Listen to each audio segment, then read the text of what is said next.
But of course, there's a lot more work to do. That's why a number of us have been working hard on legislation that would get government out of the way in another important respect. As the tobacco industry has changed, some farmers in states like Kentucky have been searching for a new crop that can support their families and grow our agricultural economy. And many believe they've found such a product, industrial hemp. But the federal government has stood in the way. Mr. President, it's time to change that. That's why some colleagues and I are introducing legislation that will modernize federal law in this area and empower American farmers to explore this promising new market. I want to thank my fellow Kentucky Congressman, Jamie Comer, my good friend and colleague from Oregon, Senator Wyden, for their leadership on this issue, as well as Senator Merkley for his support. During the recent state work period, I stood with Kentucky's Agriculture Commissioner, Ryan Quarles, to announce my intention to introduce new legislation on this subject. So today, we're introducing the Hemp Farming Act of 2018. It will build on the success of recent pilot programs and take a big step toward growth and more innovation.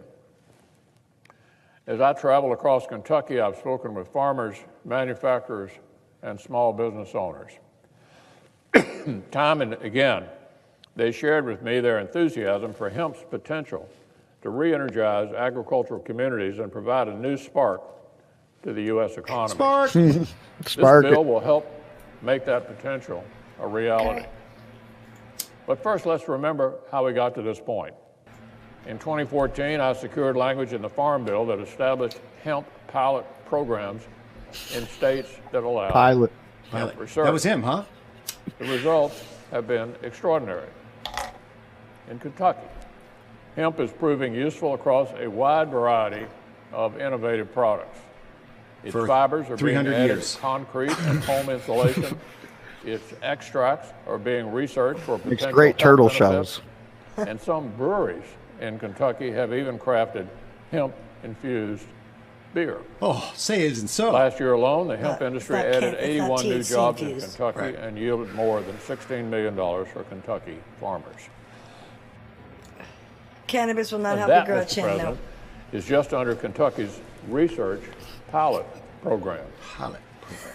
And of course, that's just one state. Already, in fact, around $600 million in hemp products are sold each year here in the U.S. But due to current laws, much of this hemp has to be imported. That cuts out our American farmers. Turtle power. It's time for that to change.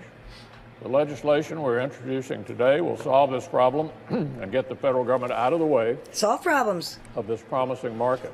Get the feds out of the way. Yeah, baby. Get them out of the Let's do way. it. Will do the following. Can't believe we're First, agreeing with Mitch McConnell. And foremost, And our bill I now turn to Fox will News, finally actually, legalize sometimes to get hemp news. and remove So it weird. from the list of controlled substances.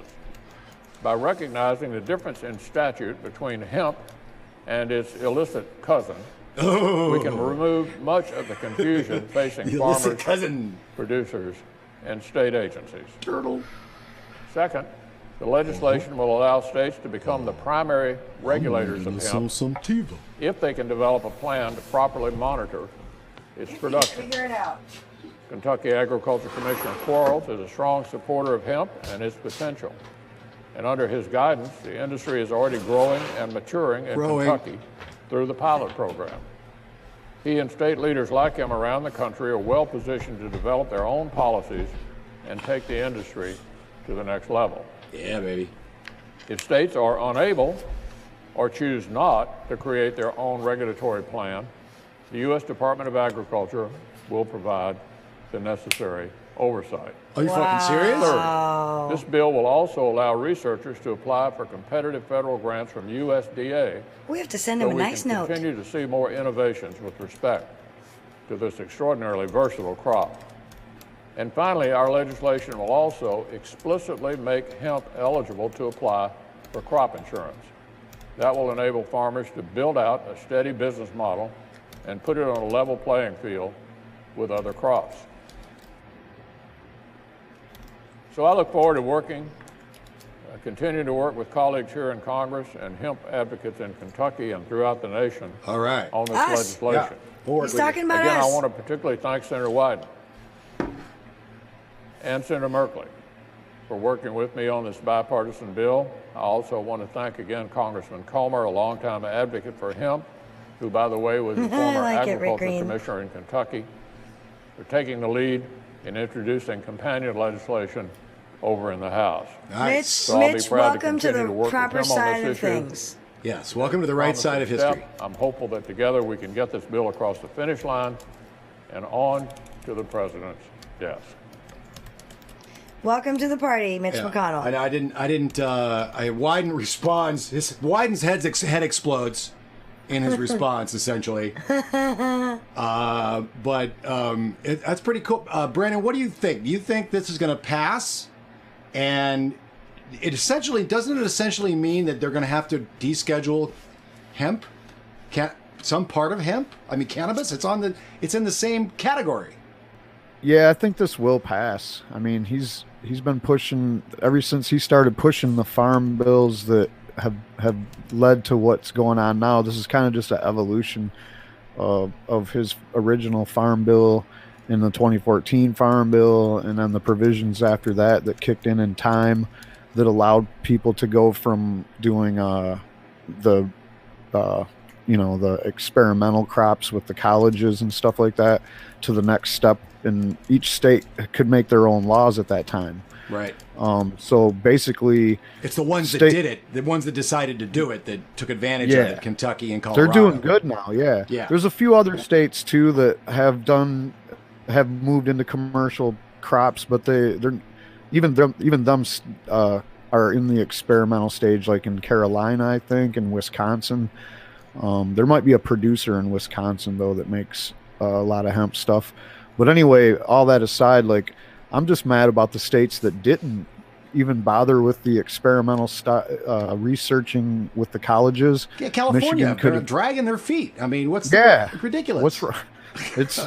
And I think, McConnell's got a good point when he says that this is a good, the farmers out there are screaming, we need a new crop. And this is the most versatile crop you could possibly get. And it being out of rotation is what's caused a lot of wasteland to occur.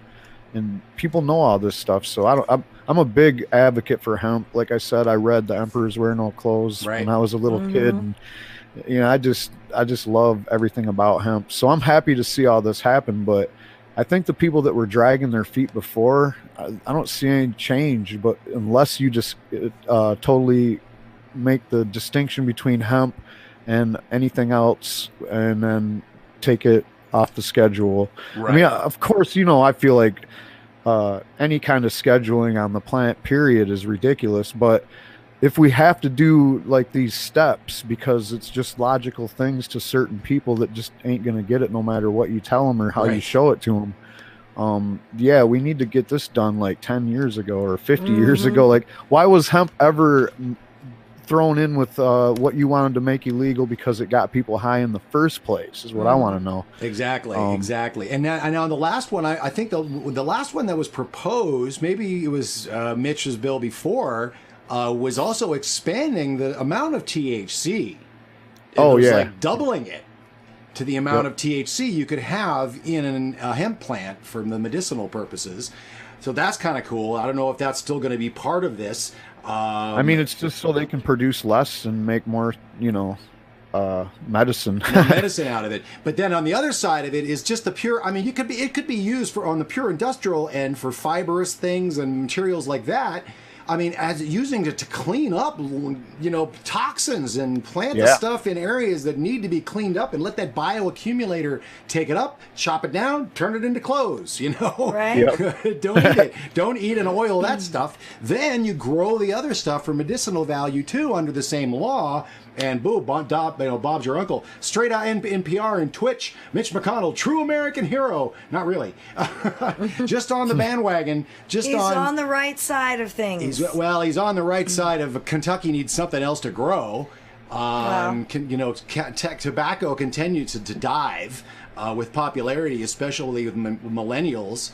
Now that they're into, well, of course, now they're into vaping, so they just need the nicotine, which that's a pure chemical, right? So they don't even need the tobacco anymore for that. So tobacco, they need something else to grow. They've got this, like you say, that great pilot program that, which was a deal with the DEA, right? Essentially saying they register with us and say, well, here's what we're doing. We're going to grow this, and we're getting your permission to do it. So essentially there was a lot of hoops that these folks had to go through. So it's going to be interesting to see. And then one part that I found very interesting is that if states don't want to do it, fuck it, we're going to do it for you. Yeah. That's right. We'll take care of it. You got to take it off We got schedule if you're going to get it done in those places.